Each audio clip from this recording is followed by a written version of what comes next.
Hey, everybody, it's Mike from The Mike Wagner Show, powered by SoundWeb Studios and brought to you by official sponsor of The Mike Wagner Show, international warring author Mia Molson's The Missing, available on Amazon and paperback and ebook. We're here with a terrific gentleman who's a Canadian author, storyteller with a deep passion for literature and reading with a dedicated following, eager to embark on exhilarating journeys and write several short novels. He did that, and some got unpublished, shelved, and more as well. And his influences include a couple of wonderful authors as well, and covers many genres, including space adventures, the JFK assassination, and more. He has a new book out, which is a fast-paced suspense thriller in an electrifying ride from the Middle East to Toronto to England, with twists and turns like roller coasters into the treacherous world of international crime full of secrets, characters, and hidden agendas. The book is called Propofol. Live, ladies and gentlemen, the Plus Studios in beautiful downtown Toronto, the amazing Canadian author, storyteller with deep passion for literature and reading. And he's got you on a roller coaster with this one with Propofol. Ladies and gentlemen, the multi-talented Paul Egli. Paul, good morning, good afternoon, good evening. Thanks for joining us today. Great. Well, it's great to be with you there, Mike. Well, it's great to have you on board as well, too, Paul. So you're a Canadian author, storyteller with deep passion for literature and reading, while you have a dedicated following eager to embark on exhilarating journeys as well. You wrote several novels as well, short stories. Your influences include John D. MacDonald and Lee Child, and also you cover many genres, including space adventures and the JFK assassination. And your new book is called Propofol, which is a fast-paced suspense thriller and electrifying ride from the Middle East to your home base, Toronto, to England, with twists and turns and more into the treacherous world of international crime full of secrets, characters, and hidden agendas. And before getting all that, Paul, tell us how you first got started. How did I first get started? Yes, go all the way back, machine. Okay, well, actually, it's interesting. So, as you mentioned there in your introduction, it's a very nice introduction. Thank you very much. Um, I've always loved books. I love, and the urge to writing comes on you a little bit more slowly, eh? But eventually, though, I thought, gee, I'd love to write, and I got married, and the place I worked, I was a 9 to 5 guy for most of my life. And they said, well, this guy just got married. We got to give him a better job, eh? So I come back from my honeymoon, and I'm in the in the world of accounting and finance. They gave me a new job, and the job was to study what a gentleman was doing there, and he's going to retire, and I was going to take his place. So I come back from my honeymoon, brand new job. I'm sitting there at the desk, and it took me about 3 or 4 weeks to realize I didn't have enough to do. Like he's there, I'm there, Oh, but too easy until he, for you, huh? I guess it'd be like if they got you to, shadow another radio host, you wouldn't have. But I'd come back from the honeymoon. We were down in Key West in Florida, and I don't know if you've ever been down to Key West, but it's a nice place, really interesting. And I thought, well, you know what? I could probably write a little story about Key West. And if I do it kind of at work and no one notices, because I didn't have anything to do really, I could maybe get away. Now, I'm not advising any one of your listeners to do that. That's not a smart thing to do, is to Well, be. you know what, though, with social media, today's world working virtual, you can get away with just about everything and anything. So go figure. Yeah, now it'd be easier. But I was sitting there and I was kind of putting papers under papers and, pretending like I was doing account, but not constantly, but just anyways. So I wrote this, that was my first story about Key West. I'd never got finished. It's like a couple of my other stories. It's somewhere in my basement. I don't even know if I could find it. Um, like you mentioned, I also wrote a story about a space detective, which I thought was pretty darn good. But again, that one, because I was working and married, that one never ended. It's in my basement, and it might be in paper form, it might be on a computer disk. I don't know where it is. Or somewhere in space. It could be. And then you also mentioned I've always had a real interest, and I imagine a lot of your listeners probably do, depending on their age. Now, I know if your demographics, you mostly younger people, baby boomers, millennials. It's pretty much anybody can listen to a program. There's no age restrictions, of course. It's like, even a toddler can listen to the show. Even somebody up to 100 who could barely hear can listen or watch the show. It's endless. Well, I'm in the baby boomers, and for me, like there's John Kennedy's assassination was like the big event, and I've always thought, boy, I'd love to try and write something around it. It wouldn't necessarily be the assassination, but it would be a story that occurs while the assassination is taking place or it's connected. So I wrote a really interesting story, maybe 150 pages, But again, I got to admit, I never did finish that. I'm pretty sure that one's in the basement and I could find it, but I want to go back to that. Maybe, farther down in my career, if I have a teeny bit of success, I'll maybe be able to do that. But then I retired, I guess a few years back from my 9 to 5 job. And I said, I'm gonna write this damn book, like it's like you said, I'm gonna paint the garage. And finally, I'm gonna get this thing done. So I got the computer all organized, I saved things properly. I said, so I wrote my book and it got published, and I'm hoping it has some success. And I've got another one that's written and I'm just editing it. And it's I'll tell you, Mike, it's kind of fun. And it does sound fun as well too. Who are some of your favorite authors, writers, and novelists growing up, and especially your favorite books growing up? My favorite books? Yes. Well, I think you mentioned one of them. This John D. McDonald. And again, I'm not too sure. He's a little bit in the past, and probably many of your listeners or watchers might not know who he was, but he was an American author in Florida, and he used to write about a character named Travis McGee, who was an investigator, detective, kind of a. He wrote about 22 of these books. Um, he was fabulously popular in his day. I think he sold somewhere like 80 million copies of his books, and they were great stories. You may not be aware of them, but he would really, if you start reading his stories, it's like eating peanuts or something. You can't stop because they're so good. And but he had a little bit of a romance, a little humor, excitement, and he was also a little bit of social comment in there too. Like he was one of the first guys who was concerned about the environment in Florida. I know now everyone talks about the environment. And who knows, maybe they talk about it too much now. It's hard to say, but back then he was one of the first. I guess he'd look around, he'd see the Everglades, and next day there'd be a shopping plaza there, and he'd go, "Whoa, I don't know if that's such a good thing. They're dumping sewer in the Unless you ocean." call it And the Evergate, unless you call it the Everglades Plaza, that could happen. yeah, yeah, well, that's so he had a nice balance between a great story and a little bit of thoughtful. And so that's what I try to do. I try to do the same thing. I try to give my readers a really good time, but at the same time throw in a few ideas to, let them ponder. Oh, that's amazing as well, too. And of course, so we'll talk more about your book, Propofol as well, too. You got an upcoming book as well. Twists and turns. We'll find out with the amazing author Paul Egli. But first, listen to the Mike Wagner Show at the MikeWagnerShow.com, powered by SonicWeb Studios. Visit online at SonicWebStudios.com for all your needs. Look at a professional website without breaking your budget. SonicWeb Studios is the answer. SonicWeb Studios offers fast, affordable custom web designs that blow the competition away. Call today, 1-800-303-3960. It's 1-800-303-3960, or email to support@sonicwebstudios.com. Mention the Mike Wagner Show, get 20% off your first project. Sonic Web Studios, take your image to the next level. Also, time to give official shout out to our official sponsor of the Mike Wagner Show, international warring author Mia Molson-Zia. If you love fast-paced mysteries, you'll love Missing by Mia Molson-Zia, available on Amazon and paperback and ebook. Missing is fast-paced and intriguing with an unforgettable twist. Takes place in 4 countries, 2 strangers, 1 target, where truth is illusion and those who love be the first go missing. It's available on Amazon and paperback and ebook. Missing by Mia Molson Zia's garnered great reviews and even endorsed by Howard celebrities, including Joanna Cassie, Forbes Riley, and many others. So grab your copy today for Girls Missing by Mia Molson Zia, available on Amazon. Also, check out the Mike Wagner Show at the MikeWagnerShow.com or 40 podcast platforms, heard in 100 countries, including Facebook, SoundCloud, Spreaker, Spotify, iHeartRadio, also Apple Music, Odyssey. Subscribe on BitChute, Rumble, YouTube, and more.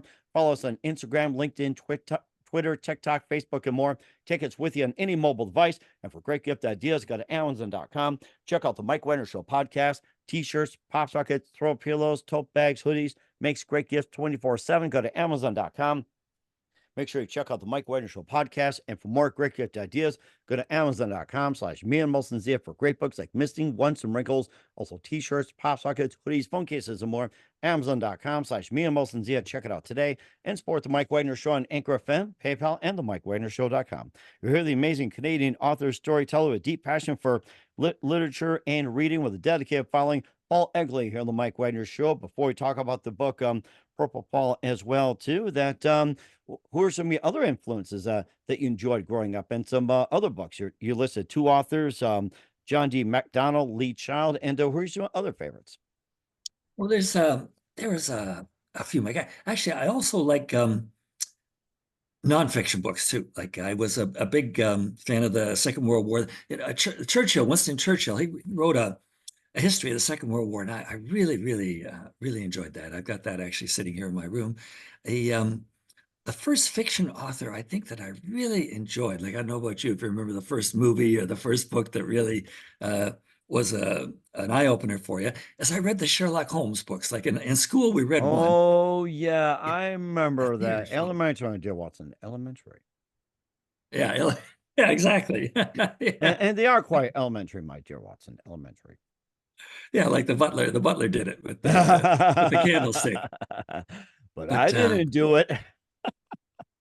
I guess sort of at I don't know about you. At some point, like I read them and I thought, wow, this reading literature thing really matters. It's like watching me. I don't know if you recall the first movie you watched that really got you going on movies. I remember I was at home and maybe I was one of those periods, you're at work and you finish school, you don't have alcohol. And I watched a Humphrey Bogart movie and I thought, Jesus, that's good. I can't believe that's so damn good. And then of course there's a lot of more modern movies after that.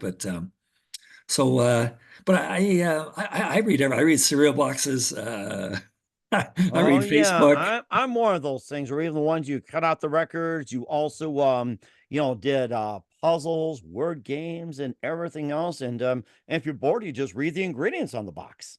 Yeah, yeah. So it's yeah. I love. I really enjoy reading all sorts of different things. But the books that really got me were the thriller suspense. So that's the area that I thought, well, I'll write a book and the reader can pick it up and they'll go, hey, this is kind of fun. I kind of forgotten that I just had a fight with my wife. The boss beat me up. The dog bit me. I lost my wallet. Well, forget about all that. I'll just read this book by Paul and I'll enjoy myself. And you're still trying to stress yourself out on who done it while you're arguing with your wife, and maybe they can help you and make amends. Like, who really did it? Was it the butler or not, honey? Well, no, If you're you're right. wrong, I love you. No, you're absolutely right. You got that right. And of course, you also make your mark too, as well, with Propofol as well too. Have a book, fast-paced suspense thriller going from Middle East to Toronto to England, and tell us more about that. Yeah, well, it's your listeners might not even know like that the title, the Propofol. When I first pitched that to an agent, and they said you got to ditch the title, like that title stinks. So I better tell you what it is because you might not even know. But it's an anesthetic. So if you had to go to the hospital and get your appendix out or something serious and they had to knock you out, they probably give you a dose of Propofol. That's probably the most common anesthetic in the States and maybe even around the world. And it works because I had it once myself, and they give you a shot of that, and you don't have to count back from 10. You don't have to go like, two Mississippi or three Mississippi. You're gone. As soon as you get it, you're gone. And I think it's safe. I don't think people get sick or they have problems and they wake up, which is a really good thing for an anesthetic.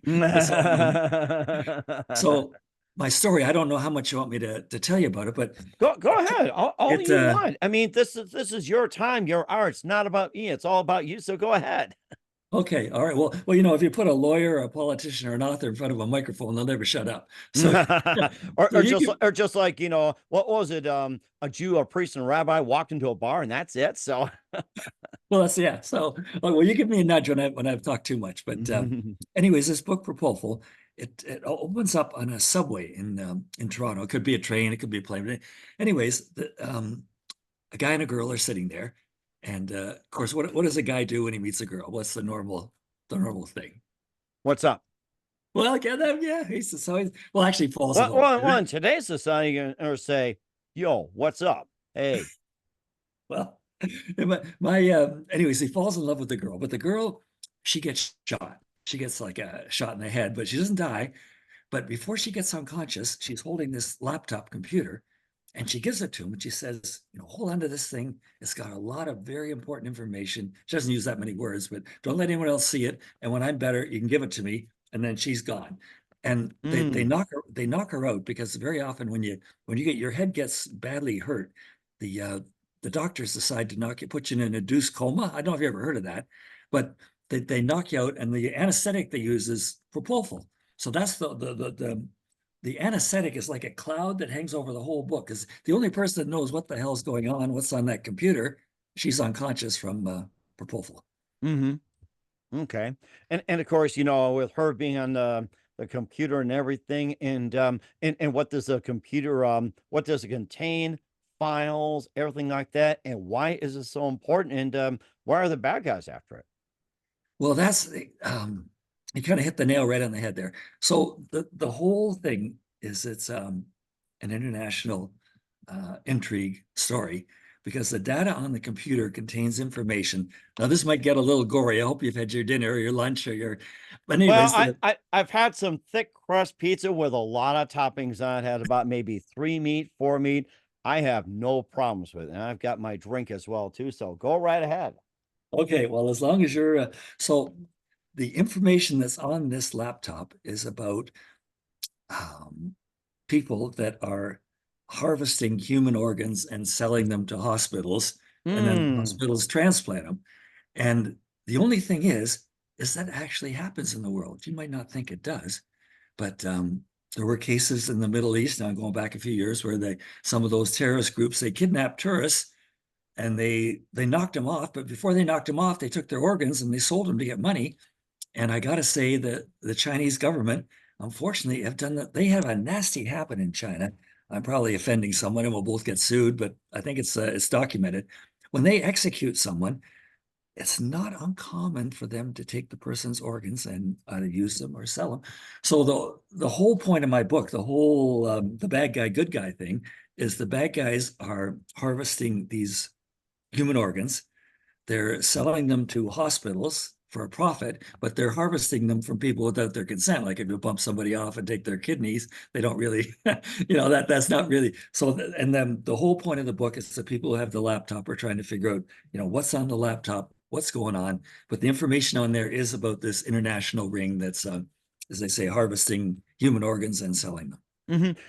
And what is the cause and the reason for this, the thing with, selling these, human organs and everything? Is it like, yeah, is it the country, are they unemployed, or are they more like, is it like feeding to the warlords or anything like that? It's like, why is that so rampant when it comes to selling, Money. It's organs? money, Mike. It's money. Like there's UN reports. There's a lot of, I think it's been in front of a lot of your committees in Congress.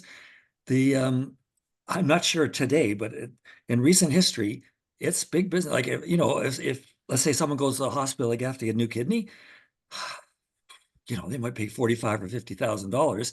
So the wholesaler, the person who actually got the kidney, they're going to get a nice. So the whole thing is built on money. Like the terrorist groups in the Middle East, they want the dough.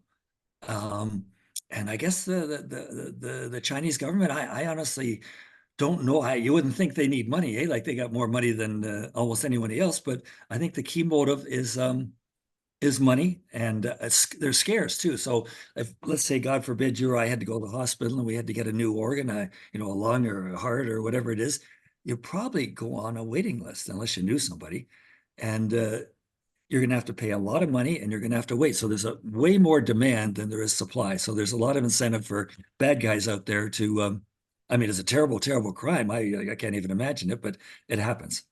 Mhm. And I was more thinking about the whole, human organ, the donations, and I shouldn't say donations, but the, unlawful kidnapping and get a whole organs and everything like that. How big of a problem is it, in Canada?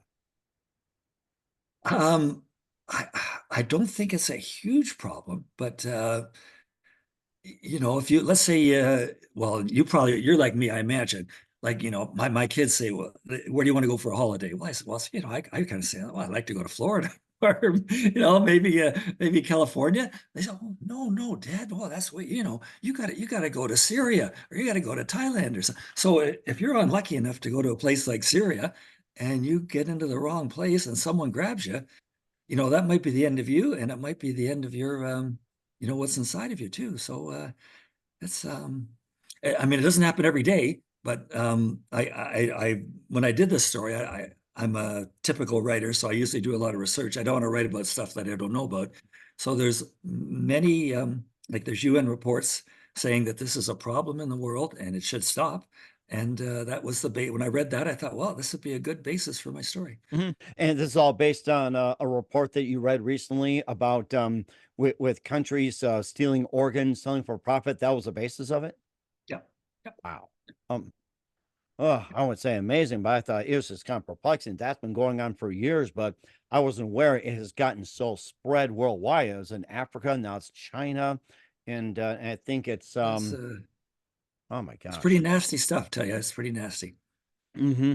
And I'm gonna think about it as well too with the whole story. And what about some of the other subplots in there? Like, is there like any a romantic couple conflicts or anything like that? Yeah, I kind of, you know what? I'm kind of a romantic at heart, eh? So the two people on the subway at the very beginning, I think I might have mentioned it. There's a guy and a girl sitting next to each other. They start talking. The girl gets shot, right? And so she gives her laptop to this guy and says, "Hold on to it." But of course, like any normal guy, he would fall in love with her, right? So there's a romance there, and it can't get too far because she's unconscious for almost the whole story. But there's a romantic element. There's some humor. I try to I got a really good scene in there. I don't know if this happens to you in the States. If you ever been on the highway and there's a lot of trucks around you, like I don't know Oh if yeah, like a good old convoy. yeah, Yes. yeah. And I know they got I'm not blaming them because they got a job to do. I mean, they got a tougher job than you and me probably. They got to drive all day, drive all night. But I got a really good scene in there where there's kind of a smart ass cab, and he's driving the main character to the hospital, and he gets mixed up with these trucks, eh? Like he tries to get around them, and they don't want him to get around them, and so he kind of waits till they're on either side, and he scoots right up the middle, eh? But then they Hmm. decide to make a sandwich out of him. And so he kind of does a little bit of swearing and a little bit of this, and he hits the pedal and he gets through. And anyways, so I try to make that one pretty humorous. The way I describe it is maybe not so humorous, but if you're sitting there reading it, you'd think it's pretty good. Yeah, it certainly does sound like it as well, too. And of course, you also have another novel coming out, which is called Dad. And tell us more about that. Yeah, no, you know what? Have you ever had been a situation, Mike, where you kind of figured if I'd only been somewhere else at a certain time, I kind of missed the boat by that much. Have you ever had one of those? I've had those or miss it by that much, like get smart, missed it by that much. Well, that's the way I feel with this book, Dad, because it, it's all I'm of the age, where my parents have passed away, and you kind of miss them. So the part of the book is playing on that people missing their parents, but again, it's mostly a suspense thriller. People get involved in an adventure. There's good guys and there's bad guys, but the whole underlying story is kind of about the conflict between Israel and Iran. Mm. And that's right in the news now, eh? So I'm not sure if you followed it too much, but Iran over the years has tried to build nuclear technology weapons. That's been their big thing. They feel that the states is and the Western world is out to get them, and the way they can get back at us. And God forbid, I hope they never pull it off. But they've tried many times to get nuclear technology. And Israel, of course, realizing how vulnerable they are, they've done everything in their power to keep Iran from getting nuclear technology. So Hmm. that's my story. The whole story in this one, the people they're kind of on the side of Israel, and they're trying to keep Iran from blocking them. And I make it like a nice, suspenseful thriller story. But I keep thinking, geez, that's right in the. If I could only get that book out tomorrow, it might be very popular just because everybody's talking about that now. But I'm still about 5 or 6 weeks away from Hmm. letting it I, publish. I and I think Iran and Iraq have been building a nuclear weapon since the 80s, I believe. And I think there's like even like maybe around the Carter administration around 75, 76. And I think that's been going on for quite some time. That's getting really magnified. And now Korea's got involved in the act, North and Yeah, South, it's a and it's a Russia. da it's a dangerous world, Mike. And the other thing that it's just a crazy coincidence.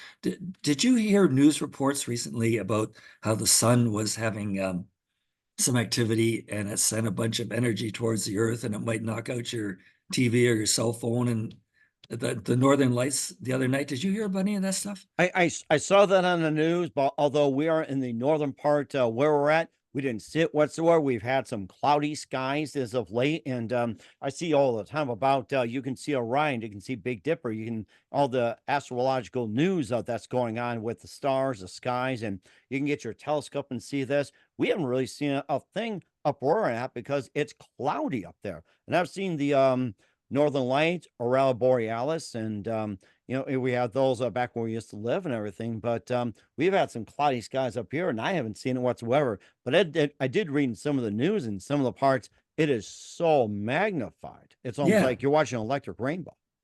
Yeah, well, yeah, electric rainbow. That's a good way to put it. That's what happened is as I understand it, the sun gets these storms, and sometimes it sends out, energy, and sometimes it hits the earth. Fortunately, space is a big place, so it's not going to hit us very often, but it sounds like it hit us a few days ago.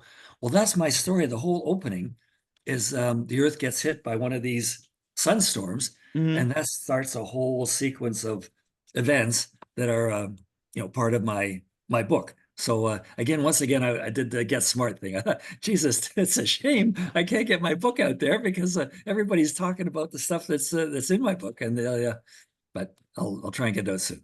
Hmm. And of course, that's coming up as well too. And of course, you always had Shaken from Within, and tell us more about that. Shaken from within. Yes. Uh, I'm not familiar with that one too much, Mike. Shaken from the next story that I'm working on. Like I think you mentioned. I would love to do one about JFK and his assassination. I would really like Oh to. yeah, you want to expound more on that? And I was Yeah, going I'd to ask. really like to. Now, the only problem with that one is you got to do a lot of research. Like, there's been so much written about. There's probably a lot. You could fill a library with all the books written about JFK. But I'd have to read quite a few of them if I was going to do a decent job on this. So I'm actually hoping that my current book or the one that follows it has a little bit of success, and I can afford to, do the research. I'd like to interview quite a few people. Like, that's the kind of story that you might maybe go to the Dallas Book Depository, and they have a museum down there, and you could talk to people there. There's probably people living in and around Dallas that actually remember it, and so that's what in the future, that's what I would like to do. I don't know if I'll be able to pull that off, but it's certainly something that's on my bucket list there. Mhm. And of course, you talk about the JFK administration, and of course, being a baby boom and everything else. Where were you, and what were you doing when that happened? The assassination. Yeah, I can remember that pretty well. I was a young guy then, and I was walking on the street called St. Clair, which I know you and your listeners would not know have any idea where St. Clair is, but it's a real pretty street in Toronto. And the only reason I bother even mentioning the name is it plays a part of my current book in Propofol. Like, a lot happens on St. Clair Avenue in my current book. But anyways, I was walking across St. Clair to go to the barber shop, and again, I'm a really young guy, and this man comes up to me out of nowhere, and he says, "Did you hear what happened down in Texas?" And like, I didn't know him, he didn't know me.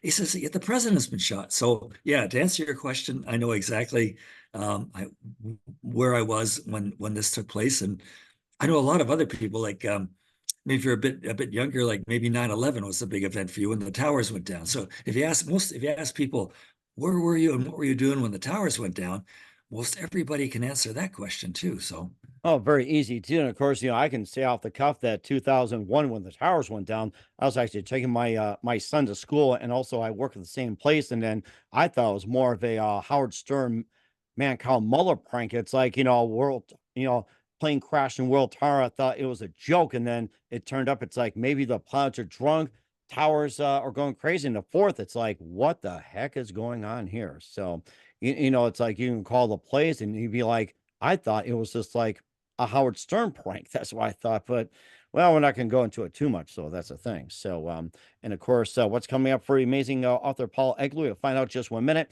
You listen to the Mike Wagner Show at the MikeWagnerShow.com, powered by Soundclap Studios, brought to you by official sponsor of the Mike Wagner Show, international warring author Mia Molson's The Missing.